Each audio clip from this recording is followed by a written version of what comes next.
Hello दोस्तों, कैसे हैं आप सभी लोग। स्वागत है आप सभी का आपके अपने चैनल शॉर्ट हैंड बाय अनुज सर पर। दोस्तों, जैसा कि मैंने आप सभी से वादा किया था कि मैं एक दिन रामधारी खंड गुप्ता एक का डिक्टेशन बोलूँगा और दूसरे दिन दोस्तों हम लोग का दैनिक जागरण का डिक्टेशन चलेगा। तो हमारा अल्टरनेट डेज दोस्तों दोनों ही हो जाएगा, दैनिक जागरण भी हो जाएगा और हमारा जो है ये रामधारी खंड गुप्ता एक हो जाएगा। ठीक है, तो आज हमारा है दोस्तों दैनिक जागरण का दूसरा दिन। चलिए, अगर आप लोग रेडी नहीं है तो प्लीज़ आप लोग रेडी हो जाइए अपनी पेन कॉपी लेके। ठीक, ये डिक्टेशन हमारी 80 WPM पर बोली जा रही है। ठीक, आप लोग बहुत आराम से डिक्टेशन लिखिएगा, घबराने की कोई ज़रूरत नहीं है। डिक्टेशन स्टार्ट होगी अगले 5 सेकंड में। Ready, start. यह अच्छा हुआ कि अंततः सरकार की ओर से यह स्पष्ट किया गया कि E20 ईंधन अर्थात एथेनॉल मिश्रित पेट्रोल से गाड़ियों का माइलेज भले ही कुछ कम होता हो, लेकिन यह ऊर्जा सुरक्षा और स्वच्छ पर्यावरण के लिए उपयोगी होने के साथ ही किसानों के लिए भी लाभकारी है। इसके अतिरिक्त यह विदेशी मुद्रा की बचत में भी सहायक है। और भी अच्छा होता कि यह स्पष्टीकरण पहले ही आ जाता, क्योंकि एक अरसे से इस तरह की अपुष्ट खबरें डिजिटल मीडिया में तैर रही थी कि 20% एथेनॉल वाले पेट्रोल से माइलेज में अच्छी खासी कमी आने के साथ ही वाहन के इंजन को भी नुकसान पहुंचा है।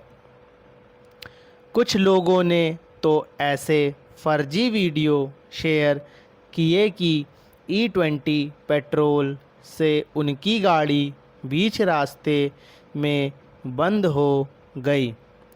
इस दुष्प्रचार को देखते हुए सरकार और विशेष रूप से पेट्रोलियम मंत्रालय को समय रहते सक्रिय होना चाहिए था और वस्तुस्थिति स्पष्ट करनी चाहिए थी। देर से ही सही यह काम किया गया, लेकिन अभी इस बारे में स्पष्टता की अपेक्षा है कि क्या 5-6 साल पुरानी गाड़ियों के लिए भी E20 पेट्रोल उपलब्ध हैं। उचित यह होगा कि इस तरह का कोई स्पष्टीकरण देने के लिए पेट्रोलियम मंत्रालय के साथ ही ऑटो कंपनियां भी आगे आएं। यह ठीक है कि कुछ कार कंपनियों के अधिकारियों ने लोगों को आश्वस्त किया है, लेकिन बेहतर होता कि इस मामले में ऑटो कंपनियों के संगठन society of Indian automobile manufacturers की ओर से भी अपनी बात कही जाती। वैसे भी इस संगठन का मुख्य कार्य सरकार के साथ मिलकर ऑटो सेक्टर की नीतियों, सुरक्षा मानकों और उत्सर्जन संबंधी नियमों को तय करना है। E20 मामले से सरकार को यह सीख लेनी चाहिए कि कोई नई पहल करने के साथ ही हितधारकों को भरोसे में लेना और आम लोगों को उसके उद्देश्यों से परिचित कराना आवश्यक होता है। यह मानने के अच्छे भले कारण हैं कि एक एजेंडे के तहत किसी लॉबी की ओर से E20 ईंधन के खिलाफ दुष्प्रचार अभियान चलाया गया। नीति नियंताओं को ऐसे एजेंडा धारियों के प्रति सदैव सतर्क रहना चाहिए।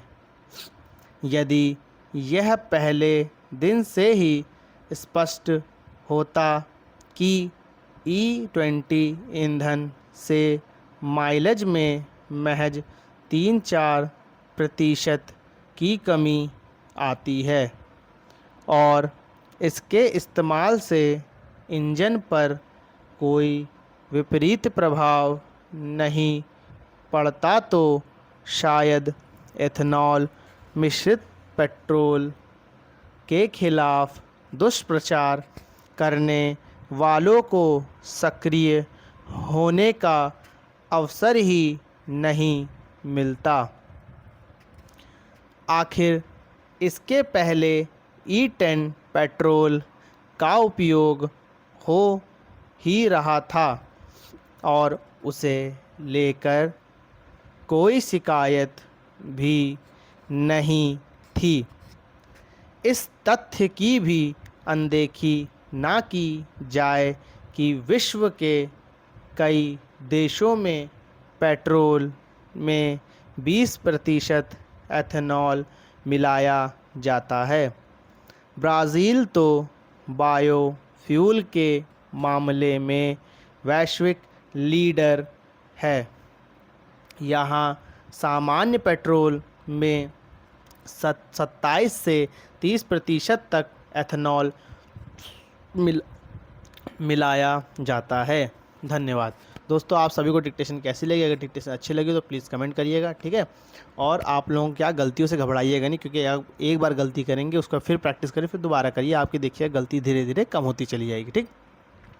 तो हम लोग कल फिर मिलेंगे इसी वीडियो के साथ। तब तक के लिए धन्यवाद। जय हिंद, जय भारत।